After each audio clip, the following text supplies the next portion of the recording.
เจ้าปะไม่เท่าไหร่ไม่สันสาวเสียงหาทุกคนลูกแม่ค้านะงามปะมีราคาด้วยคุณงาม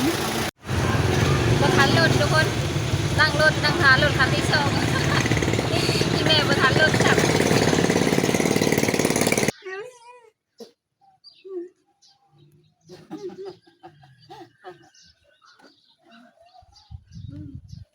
แต่จะหายแม่หลายเป็นไม่ไปนะเบิ้งเอา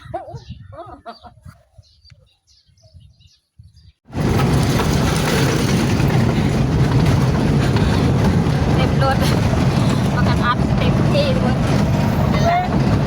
ประกันเดินทางไปชมแม่จะเดินทางไปฟังอะไรไม่เชี่ยวมาชมมันไปจะไปแต่ชุดก่อนก็ไปไปฟังดีแล้วจะเอาไปพูดรถบัสตัวสาวแบบเราเขาบริเจ็บเลยโคตร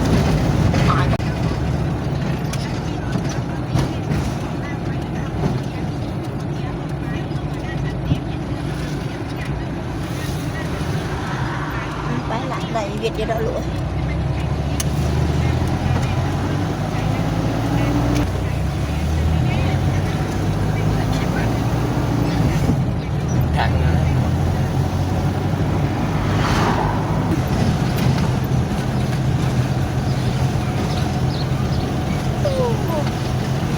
อ่อนหอมจะแรงชื่อเวทชื่อเครื่องเล่นก็ละ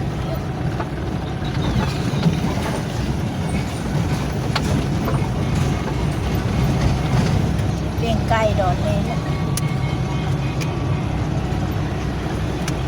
เกววนก็ได้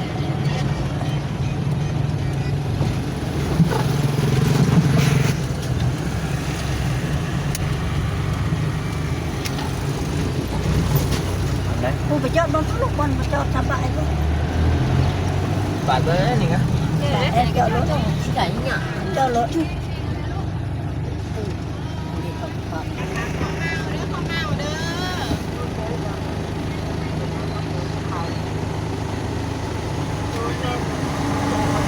พอแล้วทุกคนค่ะเจ้าปะไม่เท่าไหร่ไม่สันสาวเสียงหาทุกคนลูกแม่ค้านะงามปะมีราคาด้วยคุณงาม130จะจ่ายจักไหม เขาเป็นรู้มาจากซี่ รู้ได้เท่าไหร่ เอาละเดี๋ยวอยากได้อันแค่หานะคะแค่ตามที่หา130เป็นสาวและเอาไปซี่ดูจ้า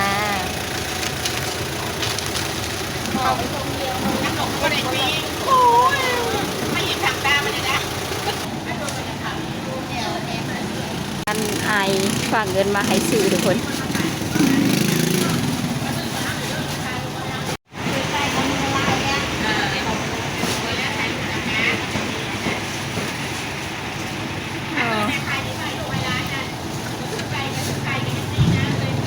แม่ค้าจะพูดว่าให้ซอย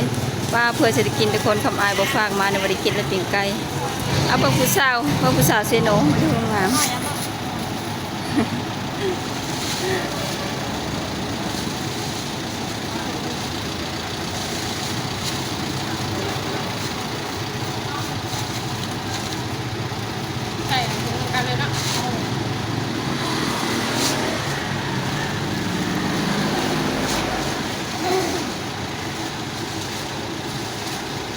พี่น้องว่าคือมาเบาหลายแท้หลายคนฝากทุกคนเท่าไรทั้งหมด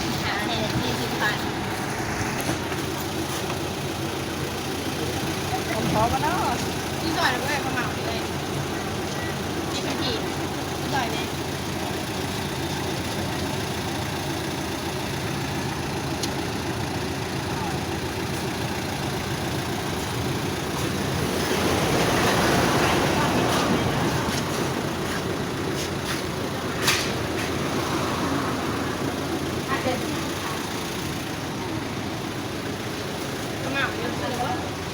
เ ก่อนก็10 คัน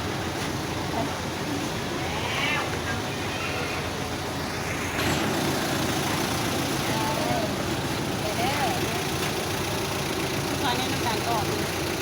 ดินโต้น้ำตาลต้นตาลแล้วจะไป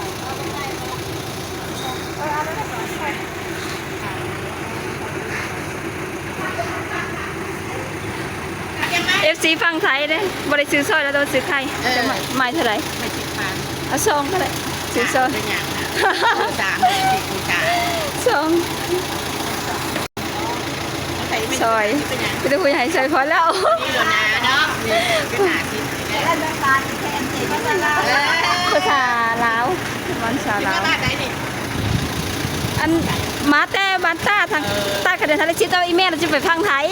ตอน ไม่ไปเอาอันไม่ใช่เราก็เสือนี่ได้เลยเอาดิใครดิไปไม่ใช่ตะกบะไม่เห็นยังไง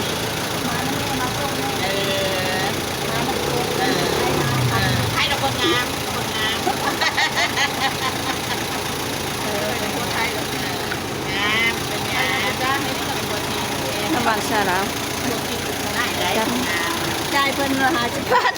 เอ็กซ์ช่วยดิคนใจดีคนใจดีอย่าเข้ากองที่ใต้เขาเอาเงิน บ่ได้งานขอบใจนะนายเด้อ ป้าไม่เป็นจริง ไปนิดหน่อยเนาะ สาวๆบอกว่าจะเห็นช่องน้ำบ้านก็บ่เห็น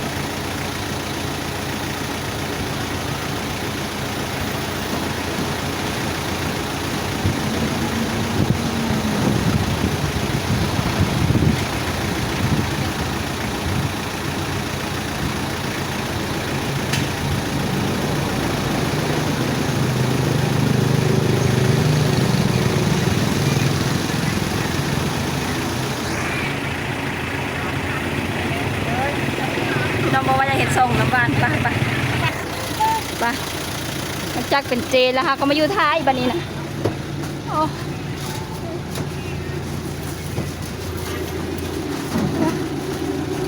ไป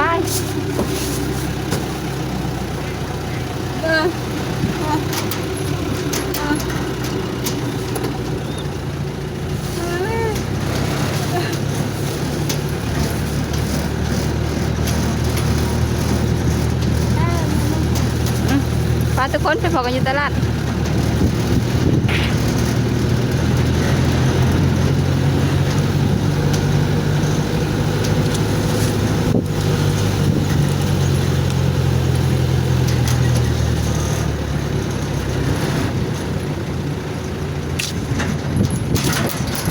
ผ่านเซเว่นปตท.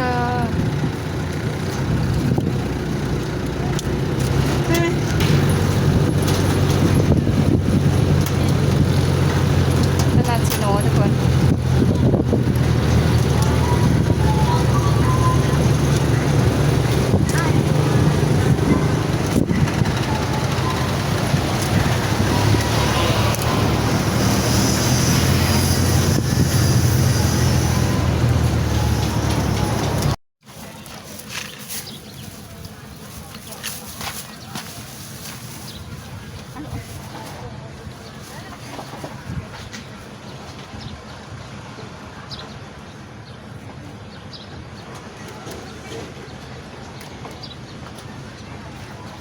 เอาก็ไม่แก้แล้วเนี่ย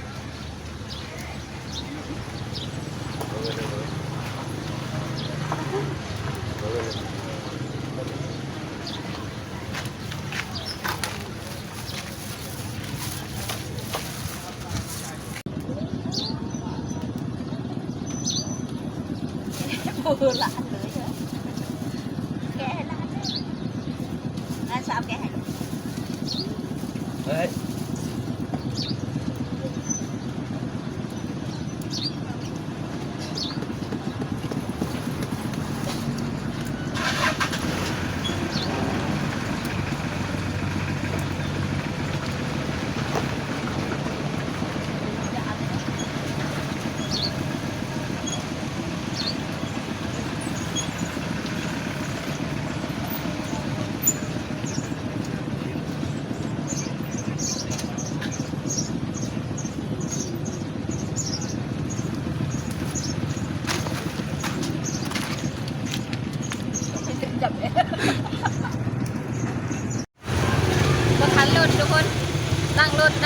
นที่ส่ง อีเมลบ่ทันรถจับ